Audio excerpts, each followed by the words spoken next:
कि ਉਹਦੇ ਹੱਥ ਜਿਹੜੇ ਨੇ ਉਹ ਗੋਡਿਆਂ ਦੇ ਉੱਤੇ ਲੱਗ ਜਾਣ, ਅਸੀਂ ਇਸ ਨੂੰ ਰਕੂ ਕਹਿੰਦੇ। ਲੇਕਿਨ ਰਕੂ ਦਾ ਸੁਨਨਤ ਤਰੀਕਾ ਜਿਹੜਾ ਵੇ ਉਹਦੇ ਵਿੱਚ ਇਹ ਵੇ ਕਿ ਹੱਥ ਜਿਹੜੇ ਨੇ ਉਹ ਗੋਡਿਆਂ ਉੱਤੇ ਹੋਣ, ਕਮਰ ਔਰ ਸਰ ਬਿਲਕੁਲ ਸਿੱਧਾ ਹੋਵੇ। मैं इंशाल्लाह पहले दे मसाइल जिक्र करांगा, बाद चो फिजिकली फिर तुहानूं करके विखावांगा ताकि तुहानूं उहदा सही अंदाज ना जिहड़ा भी पता चल जाए। इसनूं रुकू क्या जांदा। रुकू दे दरम्यान 3 तस्बीहात पढ़नियाँ सुन्नत ने, 3 तस्बीहात पढ़नियाँ सुन्नत ने, और कम अज़ कम एक तस्बीह दी मिकदार रुकू विच खड़े रहना, रुकू विच रहना ये वाजिब है। अगर कोई शख्स इस तो घट वक्त में खड़ा होंदा है, इन्ने घट वक्त खड़ा होंदा है, तो उहदा रुकू तसव्वुर नहीं किया जाएगा। इस तरह अगर कोई शख्स इमाम के पिछे खड़ा होंदा वे, आके नमाज दे विच शामिल होंदा वे, तो उन्होंने अपने इमाम की जिहड़ी है वो आदत का पता होना चाहिए है कि इमाम सामी अल्लाहु लिमन हामिदा कह के खड़ा होंदा वे या खड़ा हो के सामी अल्लाहु लिमन हामिदा कहंदा। अगर बंदे दे रुकू जान तो पहले इमाम साहब खड़े हो गए ने तो उहदा रुकू नहीं होवेगा, चाहे उन्हें सामी अल्लाहु लिमन हामिदा सुनिया या नहीं सुनिया। मैं मसला दोबारा दोहरा देना। बाज़ इमाम जिहड़े हुंदे ने उन्हां दी आदत विच हुंदा वी कि वो खड़े हुंदे ने और फिर कहंदे ने सामी अल्लाहु लिमन हामिदा, और बाज़ इमाम जिहड़े हुंदे ने उन्हां दी आदत हुंदी है वो रुकू विचों सिर चुकण लगे कहंदे ने सामी अल्लाहु लिमन हामिदा। हुण अगर कोई शख्स ऐसे इमाम के पिछे नमाज पढ़ता पिया या ऐसे इमाम के पिछे रुकू में शामिल होया वे जिस इमाम की आदत है कि वह खड़े होकर सामी अल्लाहु लिमन हामिदा कहता है, और उस शख्स ने रुकू में जो गया या रुकू में जा रहा सी तो उदों इमाम साहब खड़े हो गए, लेकिन चूँकि वह उत्थे खड़ा हो या उत्थे बंदा खड़ा हो तो इमाम साहब तो नहीं वेंदा होगा, वो तो सिर्फ आवाज़ सुनता होगा। हुण उन्हें सुनिया कि इमाम साहब ने हले सामी अल्लाहु लिमन हामिदा नहीं किया, लेकिन इमाम साहब खड़े हो गए ने। हुण उन्हें भावें सुनिया भावें इमाम साहब ने नहीं किया, लेकिन जो इमाम साहब खड़े हो गए रुकू ख़त्म हो गया, हुण जिहड़ा उस रकत विच मिलेगा वो रकत विच मिलिया नहीं, बल्कि उन्होंने रकत दोबारा रिपीट करनी पेगी। सो साडे विच मशवरा हुंदा वे, चूँकि हाफिज़ साहब पिछे काफ़ी दफ़ा नमाज पढ़न का मौका मिले, लेकिन करीब हो के तो इन्ने खड़े हो के नहीं कभी पढ़ी कि उन्हां दी आदत दा इस इलम होवे। लेकिन मैं मौलाना नज़ीर साहब अल्लाह ताला उन्होंने सेहत तंदुरुस्ती दे उन्होंने देखदा वो खड़े हो के तो फिर सामी अल्लाहु लिमन हामिदा आंदे। तो कोशिश करनी चाहिए इमाम साहब नूं कि वो जो रुकू विचों सर चुकण लगन उदों ही कहण, ताकि अगर कोई शख्स उन्होंने वेख के रुकू में शामिल होया वे पहली रकत या दूसरी रकत में तो कम अज़ कम वो रकत पा लवे। लेकिन अगर किसी बंदे की वो आदत इस तरह की जरूरी नहीं सिर्फ असीं इत्थे नमाज पढ़नी, बाहर भी किते जाके पढ़न का मौका मिलता है, तो अगर उत्थे इमाम की इस तरह की तबीयत है तो फिर बड़ी एहतियात करनी चाहिए रुकू विच शामिल हो लगे। एक तो रुकू का मसला ये वाला सी। अच्छा, दूसरा ये सी कि असी जेड़े बंदे बीमार ने या जेड़े बंदे कुर्सी ते बह के नमाज पढ़ते हैं या जेड़े बंदे बह के नफल पढ़ते हैं उन्हां दे रुकू की कैफियत की। बाज़ इन्ना को होंदे ने, बाज़ बिल्कुल अपनी कमर बह के भी सीधे करने की कोशिश करते हैं। बीमार बंदा जिथों तक भी जिवें भी बह के वो रुकू कर लवे उहदा रुकू हो जाएगा। वो सिर्फ इंज इशारा कर लवे, इंज इशारा कर लवे, इंज झुक जाए, ज़्यादा झुक जाए, जिमें भी जिथों तक झुक सकता उहदा रुकू हो जाएगा। क्यों? वो बीमार है, बीमार नूं उहदी तबीयत कैफियत के मुताबिक ही इजाज़त है, जिमें दा वो करे उवें दा रुकू हो जाएगा। सो बाद बंदे असीं देखने जिहड़े बह के नफल पढ़ते हैं, बजुर्ग तो उन्हां वास्ते इजाज़त है, जवान बंदे बह के नफल नहीं पढ़ने चाहिए। तो जिहड़े फिर बंदे ने तो उन्होंने फिर रुकू करन दा अपना अपना अंदाज़ हुंदा है, कोई ज़्यादा झुके कोई थोड़ा झुके। ठीक है जी, ये क्लीयर हो गया। मैं हुण सजदे के कुछ मसाइल जिक्र करके तो फिर इंशाल्लाह असी मैं सजदा और रुकू दोनों करके तुहानूं विखावांगा। सजदा 8 हड्डियां की इबादत है। कितनी हड्डियां की? 8। 2 पैर, 2 गोडे, 2 हाथ, नक ते मत्था, 8 चीज़ां जमीन उत्ते लगन तो इसनूं सजदा कहा जाता है। बल्कि इंज करने असी सजदे नूं असी नैक्सट कर लांगे क्योंकि इहदे विच बहुत सारिया चीज़ां मजीद भी है ने। अज असी रुकू मैं तुहानूं रुकू एक दफ़ा करके दस देना, उस तो बाद फिर जिहड़े तुहाडे सवाल है असीं उसनूं कर लवांगे। लो जी,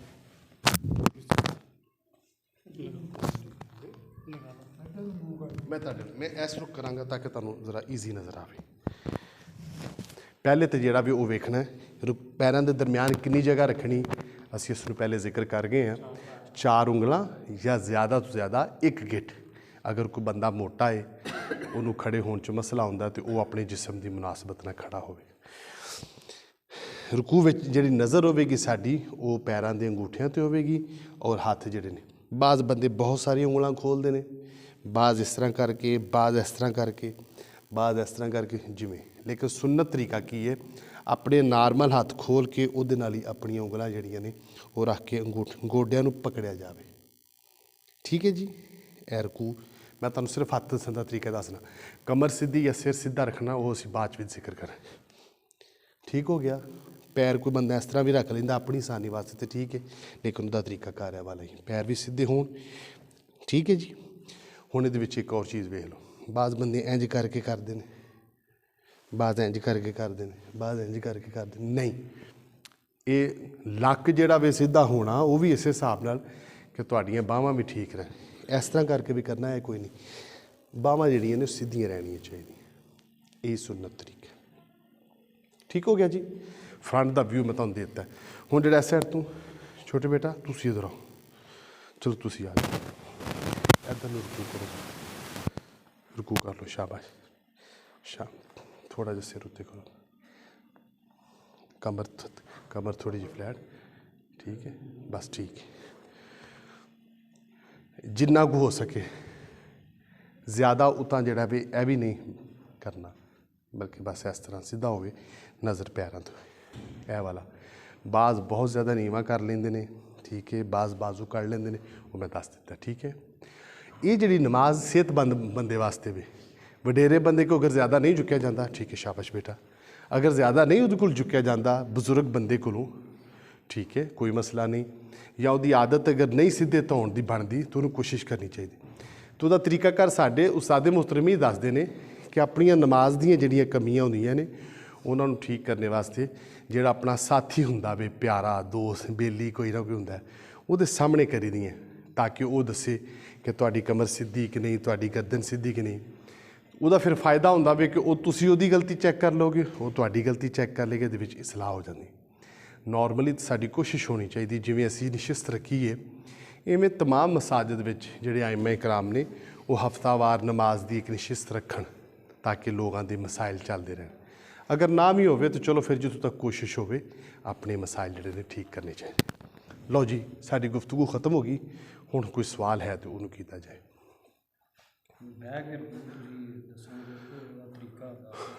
ਜੀ ਮੈਂ अर्ज़ ਕੀਤਾ ਵੇ, जी मैं ਉਹਦਾ अर्ज़ ਕੀਤਾ कि ਜਿਹੜਾ ਬਹਿ ਕੇ ਰਕੂ ਕਰਨਾ ਵੇ ਉਹ ਬੰਦੇ ਦੀ ਆਪਣੀ ਤਬੀਅਤ ਤੋਂ ਕਫੀਅਤ 'ਤੇ ਵੇ। ਜਵਾਨ ਬੰਦਾ ਬਹਿ ਕੇ ਨਫਲ ਪੜ੍ਹੇ ਉਹਦੇ ਨਫਲ ਨਹੀਂ ਹੁੰਦੇ।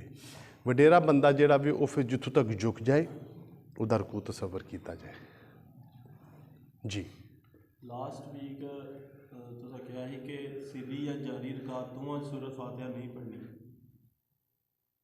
ਪਿੱਛੇ ਇਮਾਮ ਦੇ। ਜੀ ਠੀਕ ਹੈ। ਕਾफ़ी ਸਾਰੀਆਂ ਹਦੀਸਾਂ ਹੈ ਕਿ ਸੂਰਤ ਫਾਤਿਹਾ ਤੋਂ ਬਗੈਰ ਨਮਾਜ਼ ਨਹੀਂ ਹੁੰਦੀ। ਬਿਲਕੁਲ ਸਹੀ ਫਰਮਾਇਆ। ਠੀਕ ਹੈ। ਤੇ ਅਕਸਰ ਕਰਦੇ ਨੇ ਕਿ ਤੁਹਾਨੂੰ ਇੱਕ ਵਕਫਾ ਦਿੰਦੇ ਨੇ। ਉਸ ਦੌਰ 'ਚ ਵੀ ਜਦੋਂ ਸੂਰਤ ਫਾਤਿਹਾ ਪੜ੍ਹੀ ਜਾਂਦੀ, ਇਮਾਮ ਇੱਕ ਵਕਫਾ ਦਿੰਦਾ ਕਿ ਸੂਰਤ ਫਾਤਿਹਾ ਪੜ੍ਹ ਲੈ। ਅੱਛਾ, ਹੋ ਗਿਆ। ਫਿਰ ਵੀ ਇਸ ਚੀਜ਼ ਨੂੰ ਮੱਦੇਨਜ਼ਰ ਕਿ ਜਦੋਂ ਇਮਾਮ ਕਰਨ ਡਿਆ ਕਿਰਾਤ ਦੇ ਅਸੀਂ ਸੁਣ ਰਹੇ ਹਾਂ, ਉਹ ਓਨਾ ਹੀ ਦਰਜਾ ਹੋ ਜਾਂਦਾ। ਠੀਕ ਹੋ ਗਿਆ। ਜਿਵੇਂ ਕੁਰਾਨ ਪਾਕ ਸੁਣਨੇ ਆ ਤਾਂ ਸੁਣਨ ਵਾਲੇ ਤੇ ਵੀ ਸਜਦਾ ਵਾਜਬ ਹੋ ਜਾਂਦਾ ਤੇ ਪੜ੍ਹਨ ਵਾਲੇ ਤੇ ਵੀ। ਜੀ ਜਦੋਂ ਇਮਾਮ ਬਿਲਕੁਲ ਚੁੱਪ, ਉਦੋਂ ਪਿੱਛੇ ਪੜ੍ਹ ਲਈਏ ਅਸੀਂ, ਸਾਡਾ ਦਿਲ ਨਹੀਂ ਮੁਤਮਿਨ ਹੁੰਦਾ, ਪੜ੍ਹੀਏ ਤਾਂ ਗੁਨਾਹ ਤੇ ਨਹੀਂ। बड़ा अच्छा सवाल तुसी कीता कि हदीस विच ये जुमला मौजूद है, ला सलाता इल्ला बिफातिहतिल किताब।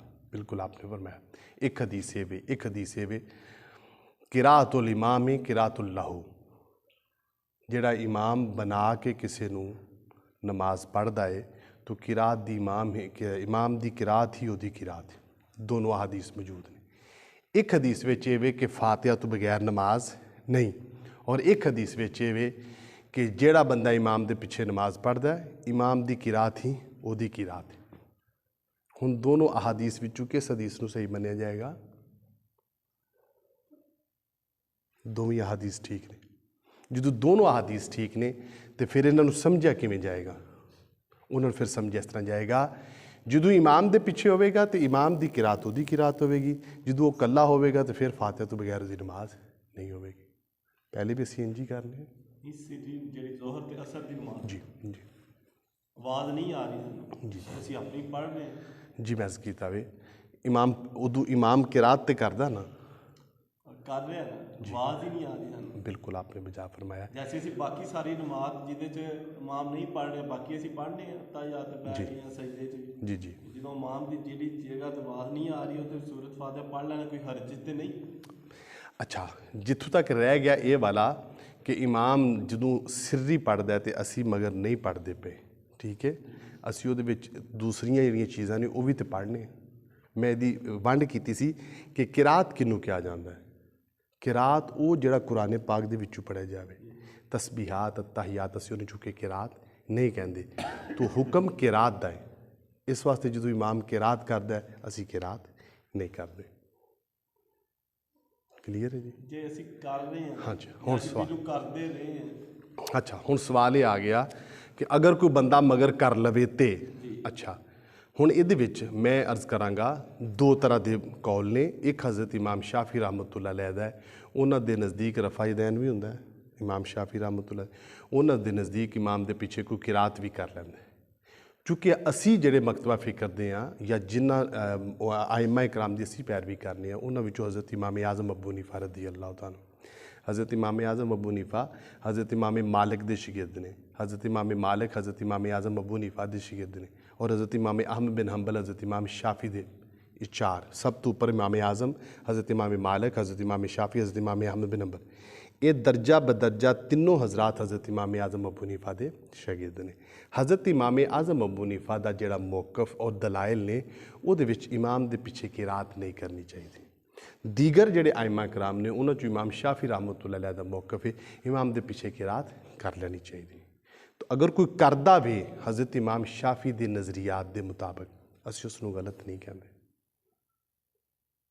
ਠੀਕ ਹੈ ਲੇਕਿਨ ਫਿਰ ਅਸੀਂ ਚਾਹੁੰਦੇ ਹਾਂ ਕਿ ਹਜ਼ਰਤ ਇਮਾਮ ਸ਼ਾਫੀ ਰਹਿਮਤੁल्लाह ਅਲੈਹ ਦੀ ਸਾਰੀ ਹੀ ਫਿਕ ਜਿਹੜੀ ਹੈ ਉਸ ਨੂੰ ਅਪਣਾਇਆ ਜਾਏ ਕਿਉਂਕਿ ਉਹਨਾਂ ਦਾ ਇੱਕ ਅਲੱਗ ਜਿਹੜਾ ਵੀ ਉਹ ਕਵਾਨੀਨ ਨੇ ਉਹਨਾਂ ਕਵਾਨੀਨ ਦੇ ਤਹਿਤ ਆਪਣੇ ਮਸਾਇਲ ਅਖਜ਼ ਕੀਤੇ ਨੇ ਫਿਰ ਸਾਰੇ ਹੀ ਉਹਨਾਂ ਦੇ ਕਵਾਨੀਨ ਜਿਹੜੇ ਨੇ ਕੀਤੇ ਜਾਣ इस अंदाज नाल लेकिन अगर कोई शख्स हज़रत इमाम आज़म अबू हनीफ़ा रहमतुल्लाह अलैह दा तो असी उहदे विच ये कहने कि नहीं करनी चाहिए रही हदीस मौजूद है हदीस का इनकार कोई भी नहीं करेगा लेकिन दोनों चुके हदीस ने तो कानून ये होंदा है कि जो दो मुख्तलिफ किस्म के अहकाम कुरान या हदीस विच आ जान फिर उन्हां विच गौर फिक्र करना चाहिए कि कित्थे करके किहड़ा हुक्म है ਹੁਣ ਤੁਸੀਂ ਅਗਰ ਦੇਖੋਗੇ ਹਦੀਸ ਸ਼ਰੀਫ ਵਿੱਚ ਹੱਥ ਬੰਨਣ ਦਾ ਤੇ ਹਦੀਸ ਸ਼ਰੀਫ ਇਹ ਵੀ ਕਿ ਸੀਨੇ ਤੇ ਹੱਥ ਬੰਨੇ ਜਾਣ ਇੱਕ ਹਦੀਸ ਸ਼ਰੀਫ ਇਹ ਵੀ ਕਿ ਨਾਭ ਦੇ ਥੱਲੇ ਹੱਥ ਬੰਨੇ ਜਾਣ ਹੁਣ ਕਿਹਦੇ ਤੇ ਅਮਲ ਕੀਤਾ ਜਾਏਗਾ ਅਸੀਂ ਫਿਰ ਜਦੋਂ ਗੌਰ ਫਿਕਰ ਕਰਨੇ ਆ ਫਿਰ ਸਾਨੂੰ ਪਤਾ ਲੱਗਦਾ ਹੈ ਕਿ ਸੀਨੇ ਤੇ ਹੱਥ ਬੰਨਣ ਵਾਲੀਆਂ ਅਹਾਦੀਸ ਖਵਾਤੀਨ ਵਾਸਤੇ ਆਈਆਂ ਔਰ ਨਾਭ ਦੇ ਥੱਲੇ ਹੱਥ ਬੰਨਣ ਵਾਲੀਆਂ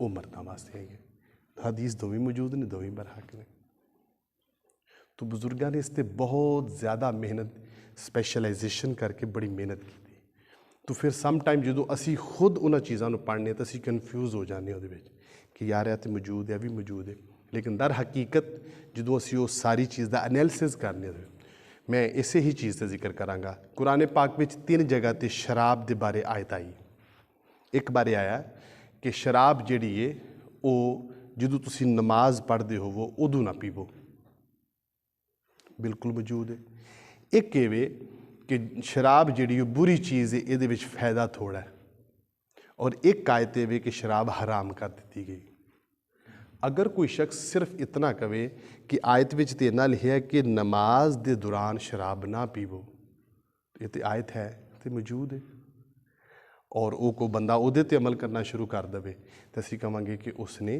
दूसरियां 2 आयतां जिहड़ियां ने उन्हां नूं नाल मिला के मसला अखज़ नहीं किया है तो सिंपली असी जो भी किसी मसले उत्ते फोकस करने तो उहदे मुतलका दलाइल सारे इकट्ठे करके फिर उन्होंने दरम्यान कोशिश करी दी कि पता चले इन अंडरस्टैंडिंग होवे कि केड़ी चीज़ किस अंदाज नाल है ताकि फिर मसला वो वाला आए उम्मीद है कि इस मसले को आपने के लिए वो आप मुझे अगर पिछले दफ़ा ही दस दे कि वो वाली हदीस शरीफ आपने पढ़ी तो मैं उसनों जरूर गज़ करदा और मैनू खुशी भी इस वास्ते होंदी कि दलाइल नाल जिहड़ी गुफ्तगू होंदी बहुत कम लोग करते हैं और आप करते हैं तो मैनू खुशी होंदी अल्लाह आपनू सलामत रखे इल्म च इजाफा फरमाए जी जमात खड़ी होंगी जी बंदा पिछों आउंदा 2 रकतां लंघ जांदियां ने जां एक जां तीसरी ते जां चौथी च हुंदा जी ते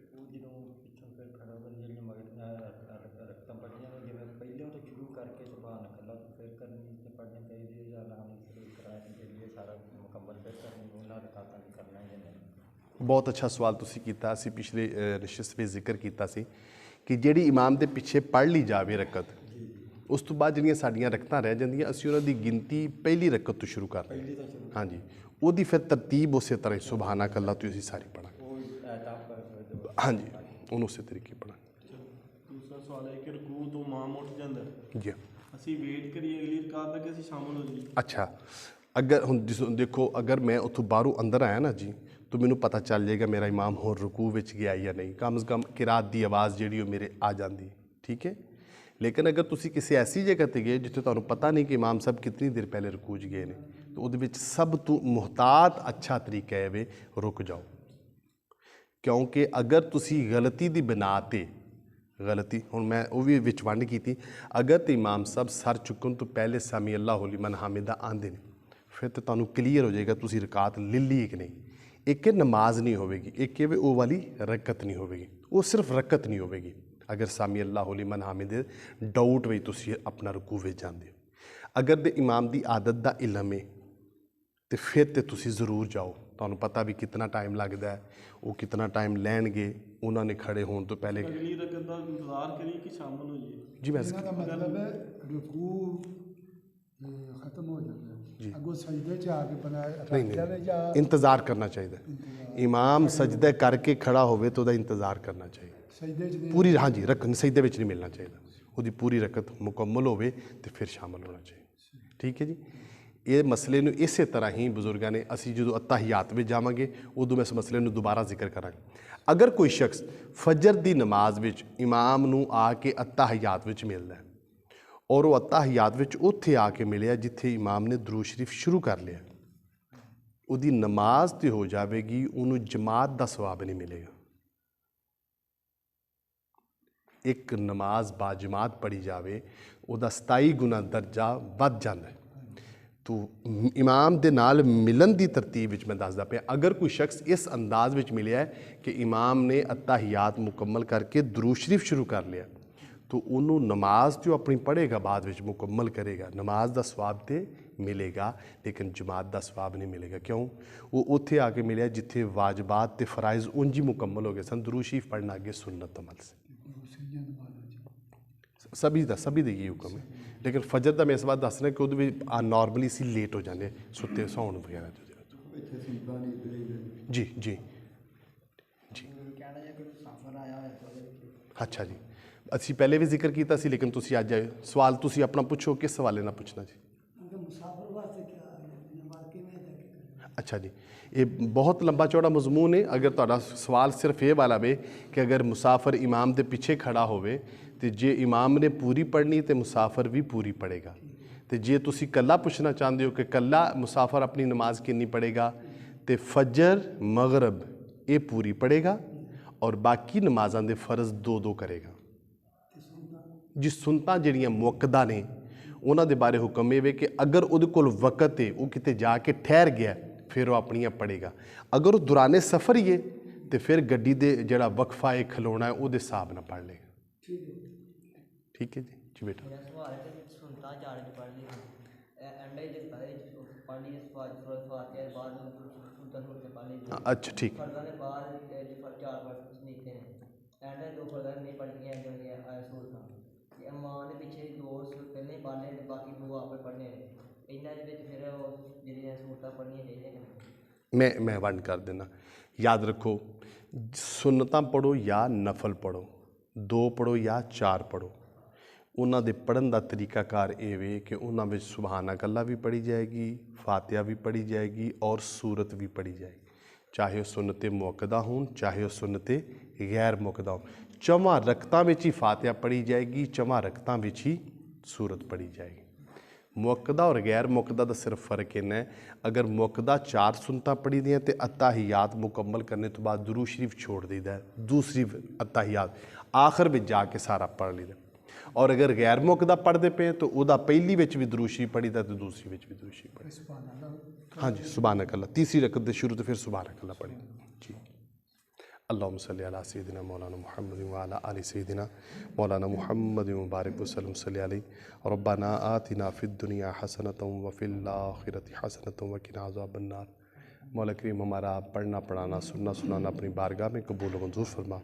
सल्लल्लाहु तआला अलैहि